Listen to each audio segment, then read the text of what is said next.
My name is Evelyn Blake. I am 52 years old, and for most of my adult life I believed I was married to a good man. My husband Richard is the chief financial officer of a growing tech company here in Seattle. For 25 years I've been the woman who kept everything steady: the home, the finances, the family. Richard has always been the ambitious one, the man who worked late, who brought home the stories about board meetings and investment rounds I only half understood. That Thursday morning began like any other. Richard rushed out before sunrise, mumbling something about a breakfast meeting with the CEO. I watched him button his cufflinks, kiss my cheek and say, "Don't wait up tonight, okay? It'll be a long day." It was a sentence I'd heard so many times I could almost say it with him. By noon I decided to do something I hadn't done in years: bring him lunch. I thought maybe he'd smile seeing me at his office door with his favorite Latin turkey sandwich. I wanted to remind him that behind all his numbers and deadlines, there was still someone who cared. When I walked into the glass building that housed his company, the lobby smelled faintly of coffee and new carpet. A young man at the security desk looked up as I approached. "Good afternoon," I said. "I'm here to see Richard Blake." He smiled politely, then frowned as he checked his list. "I'm sorry, Mom, but Mr. Blake just left with his wife." I blinked, sure I'd misheard. "Excuse me." He turned the screen toward me. "Mr. Blake and Mrs. Blake checked out about 10 minutes ago. They're probably heading to the restaurant across the street." For a moment, I couldn't feel my hands. My heart pounded so loudly I was sure he could hear it. I forced a smile and said, My mistake. I must be a little behind." Then I walked back to my car, holding the coffee and sandwich that suddenly felt absurdly heavy. Sitting behind the wheel, I stared at the building's reflective glass. There she was, whoever she was, the wife who had walked out with my husband. I didn't cry, not then. I just sat there in the stillness thinking. People imagine heartbreak as an explosion, something loud and chaotic, but mine came quietly, like the sound of a lock turning on a door I thought was open. I drove home without drinking the coffee, without eating the sandwich, already knowing something inside me had shifted forever. That night I couldn't sleep. Richard came home late, as usual, smelling faintly of cologne that wasn't his. When I asked how his day had gone, he smiled, kissed my forehead and said, "Busy but good." Then he disappeared into his office, claiming he had a few last emails to send. I stood in the doorway, watching his reflection in the dark window. He looked calm, too calm for a man who'd supposedly been in meetings since sunrise. The next morning, while he showered, I picked up his suit jacket to hang it neatly. That's when I noticed a folded receipt in the inner pocket. It was from a restaurant downtown, the Harbor Suits, and dated 3 nights earlier. The bill showed dinner for 2, a bottle of wine, and dessert. No mention of a business client, no third entry, just 2. I remembered that night clearly. He had called to say he was working late at the office, crunching numbers for the quarterly report. I placed the receipt back exactly where I found it. I wasn't ready for a confrontation, not yet. I wanted to be certain. Over the next few weeks I started noticing patterns, tiny cracks in the story of our marriage that had once seemed solid. His phone always face down, his laptop always locked, business trips that conveniently extended into weekends. I began keeping a small notebook in my purse, jotting down dates, times, places. It wasn't about revenge at first, it was about understanding. I needed to know when my marriage had ended, and whether I'd missed the signs or simply chosen not to see them. One night, when he was working late, I opened his briefcase. Inside, tucked between spreadsheets and contracts, was a small key with a metal tag that read Apt 204, Lakeview Towers. My heart thudded in my chest as I turned it over in my hand. We didn't own any property other than our home. There was no reason for Richard to have an apartment key. The following Saturday I drove to Lakeview Towers, a sleek high-rise overlooking the water. The front desk clerk barely looked up as I walked past. My palms were sweating, but I held my head high. I wanted to see with my own eyes what kind of life my husband was living when he wasn't pretending to live with me. As I pulled into the parking garage, a silver Lexus drove past, Richard's Lexus. I ducked behind a pillar just in time to see him step out of the car. He was wearing jeans and a casual blazer, the kind of outfit he used to wear on our date nights. Then she appeared, a younger woman, maybe 30, with long brown hair and the kind of confident smile that comes from believing you've already won. She kissed him on the cheek and handed him a grocery bag. They looked like any couple heading home from shopping. I waited until they went inside before following. It turned smoothly. Inside, the space smelled faintly of his cologne and something floral. The living room was tidy, modern, and unmistakably lived in. On the coffee table sat 2 wine glasses, a half-burned candle, and a framed photo of Richard and the woman laughing together on a beach. My first instinct was disbelief. Maybe this was some misunderstanding, a client, a project, something innocent. But then I saw the second photo, the one that erased every trace of denial. It was Richard holding her from behind, both of them smiling, and her left hand rested over his chest, where a wedding ring should have been but wasn't. I stood there in the silence, feeling my world tilt. This wasn't a one-time mistake. This was a secret life built on my trust and his lies. I closed the door quietly behind me and walked away, the key still warm in my hand. I didn't cry, not yet. I had work to do. When I got home that evening, I went straight to the bathroom and washed my hands, as if I could rinse away what I'd just seen. The apartment, the photos, the laughter, they looped in my head like a film I couldn't turn off. For hours I sat at the kitchen table, staring at nothing. Then, slowly, the numbness gave way to clarity. I needed to know everything. The next morning, while Richard was out meeting clients, I drove back to that apartment. I didn't hesitate this time. The building was quiet, the hallway carpet soft under my shoes. Apartment 204 opened easily again. Inside, daylight poured through the tall windows, revealing details I hadn't noticed before. There were 2 coffee mugs in the sink, a woman's scarf draped across the chair, and a stack of mail on the counter, all addressed to Richard Blake. He hadn't just been visiting, he lived here. I walked through each room, taking quiet inventory. There were clothes hanging neatly in the closet, his suits beside her dresses. His cologne stood next to her perfume. The bathroom had 2 toothbrushes, side by side like a punchline I didn't find funny. Every corner of that place was a monument to his double life. On the dresser sat a small leather folder. I opened it, expecting to find bank statements or work papers. Instead, I found something far worse. It was a draft of divorce papers, my name typed neatly at the top. The words "irreconcilable differences" glared back at me. In the attached notes, I read phrases like emotional withdrawal and financial incompatibility. Richard's handwriting filled the margins, strategizing how to make me look like the cold, distant spouse. My hands trembled as I read. For years, I'd been the one paying bills, managing our home, supporting his career. I'd built a life around this man, and now I was reading the blueprint of how he intended to dismantle it. Then, at the bottom of the folder, another document caught my eye, a business proposal with both Richards and the woman's names printed across the top. Richard Blake, Sophie Turner. Expansion Plan 2025. My stomach turned. Sophie wasn't just his affair, she was his new partner in every sense. They were merging lives, careers, and futures, all while I was being quietly written out of my own story. I looked around that apartment one last time. The photos, the dishes, the life that was supposed to be mine but wasn't. Then I did what Richard would never expect. I began taking photos, every detail, every document, every lie made tangible. By the time I locked the door behind me, I wasn't just a wife who'd been betrayed. I was an accountant again, a woman who understood that evidence was power, and I had just gathered enough to change everything. That night, Richard came home whistling. I watched him from across the kitchen island as he poured himself a glass of wine, scrolling through his phone. "You okay?" he asked when he finally noticed me staring. "I'm fine," I said softly, and I meant it in a strange way. For the first time in weeks, I felt steady. The shock had passed, now there was only focus. Over the next several days, I became 2 different people. By day, I was still the attentive wife who packed his lunch, smiled at his stories, and pretended not to notice when he worked late. But by night, I was building a quiet case, documenting transfers, printing emails, gathering receipts. I knew he'd been moving funds between our joint account and a private one under his name, disguised as business reimbursements. I tracked every dollar. On Thursday, I made an appointment with our old attorney, Daniel Myers. He had helped us with our estate planning years ago, and he still greeted me with the same gentle professionalism. When I placed the folder of documents on his desk, he flipped through the pages slowly, his eyes narrowing. "Evelyn," he said finally, "this isn't just an affair. It's financial misconduct. He's been using marital assets to support another household." I nodded. "And he's preparing to file for divorce first, hoping to make it look like I drove him away."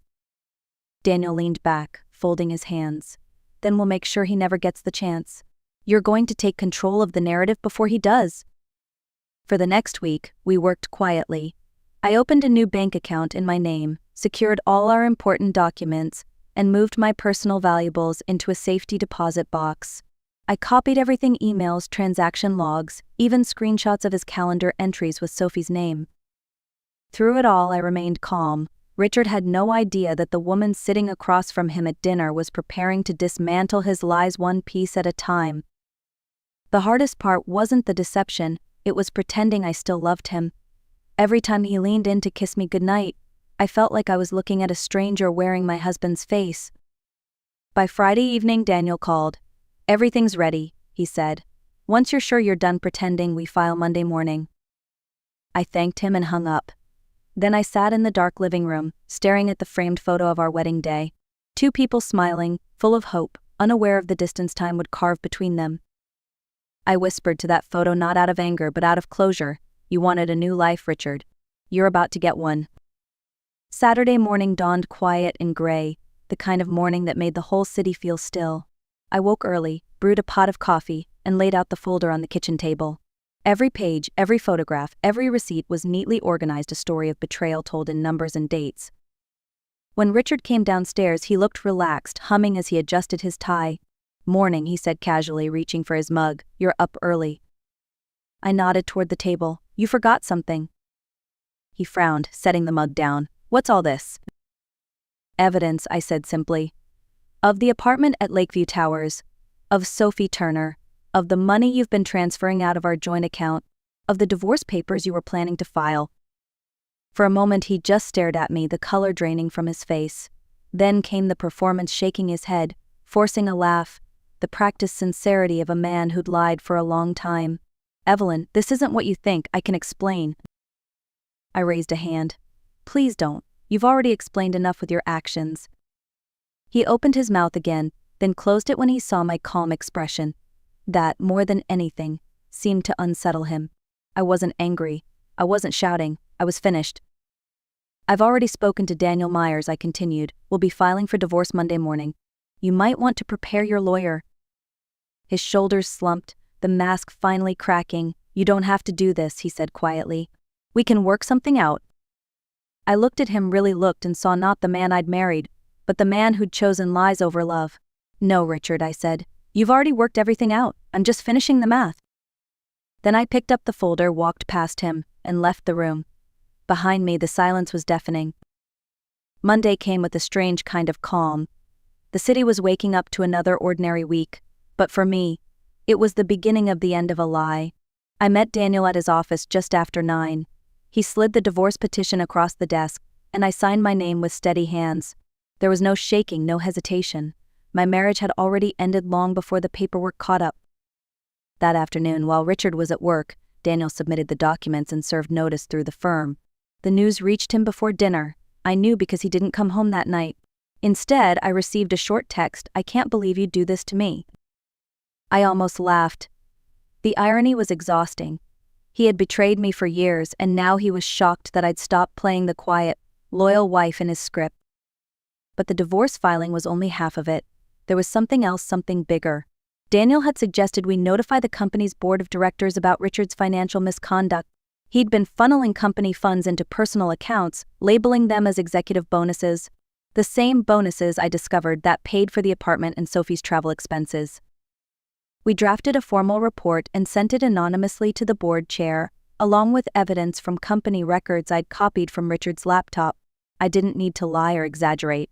The truth was enough.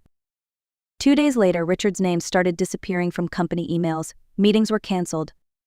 His assistant stopped answering calls. Then, a week later, it hit the Business News CFO under internal review for financial irregularities. I didn't gloat.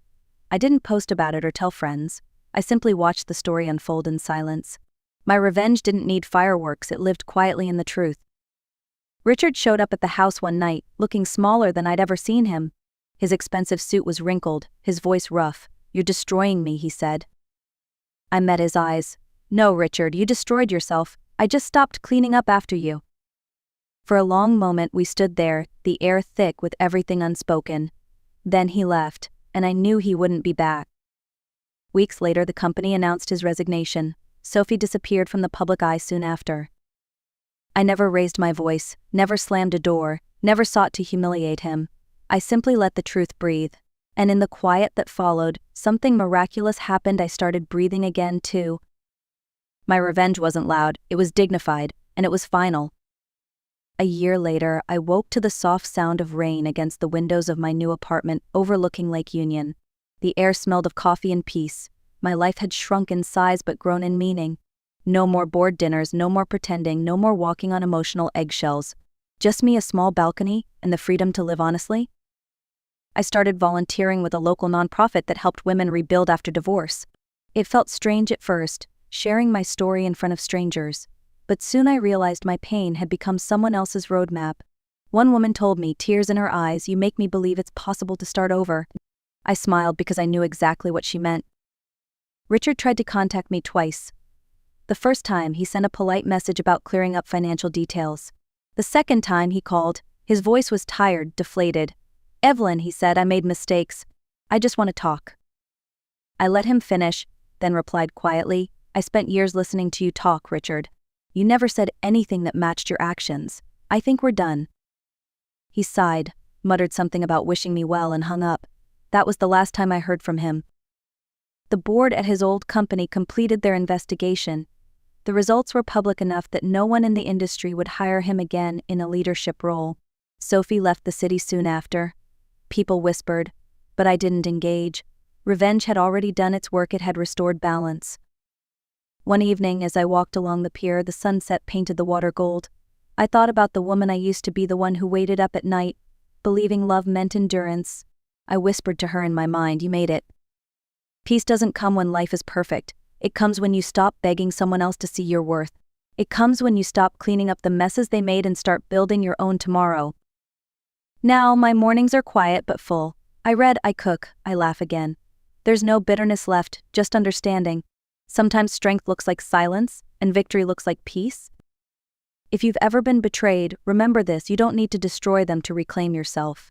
Just step back and let the truth finish what it started. If my story resonated with you, leave a comment, share it, or tell me where you're watching from. Your voice might be the light that helps someone else find their way out of the dark. It's been almost 2 years since that day in the lobby when a security guard told me my husband had already left with his wife. I sometimes replay that moment, not out of pain anymore, but out of gratitude, because that was the day I stopped living on autopilot. That was the day my real life began. People often ask me if I ever forgave Richard. The truth is, forgiveness came quietly, long after the anger faded. Not because he deserved it, but because I refused to carry him with me any longer. Hatred is a heavy suitcase, and I wanted both hands free for better things. There are still moments when I see couples holding hands in the street, and wonder if they truly see each other, or if one of them is already looking somewhere else. But then I remind myself that love isn't about control or sacrifice. It's about truth, respect, and choice. Richard chose deceit. I chose peace, and I would make the same choice again, every single time. Life after betrayal isn't the same, but it can be better. I found joy in small things again: the smell of coffee in the morning, the sound of rain, the laughter of new friends who know me for who I am now, not who I was pretending to be. Sometimes I still pass by the building where his company used to be. The logo is gone, a new business moved in. The marble floors are polished, the lobby freshly painted. It's as if the past has been scrubbed clean, but I know what happened there. And strangely I smile, because even the most painful places can become reminders of how far you've come. If you're listening to this and you've ever felt the sting of betrayal, I want you to remember this: revenge doesn't have to be cruel. It can be calm, thoughtful, and rooted in dignity. The loudest victory is often the quietest one, walking away with your integrity intact while they stumble under the weight of their own lies. For me, revenge wasn't about destroying Richard's life, it was about reclaiming mine. I didn't need to ruin him. I only needed to stop allowing him to define me. And now, when I look in the mirror, I don't see the woman who was betrayed. I see the woman who survived, rebuilt, and refused to let bitterness win. This isn't the end of my story. It's the beginning of a life lived on my own terms. And if you're standing where I once stood, lost and afraid, believe me when I say, the day you decide to stop fighting for someone who never fought for you is the day you finally start fighting for yourself. Thank you for staying with me until the end of my story. If you've been through something similar, if you've ever had to rebuild after betrayal, know this: you're not broken, and you're not alone. What happened to you doesn't define you, what you choose to do next does. Sometimes life doesn't give us justice in the way we imagine, it gives us clarity instead. And with that clarity comes power, the power to walk away, to start over, to live freely without fear of being lied to again. I used to think revenge meant making someone else pay. Now I understand the real victory is peace, quiet, steady, unstoppable peace that grows when you finally let go. So if you're still hurting, take a deep breath, turn that pain into wisdom, not bitterness. The best way to win is to live beautifully and truthfully, no matter who tried to break you. If this story touched your heart, please like, share, and leave a comment telling me where you're watching from. And don't forget to subscribe to The Art of Revenge for more stories of strength, truth, and the courage to begin again. Because sometimes the sweetest revenge isn't what you do to them, it's who you become after.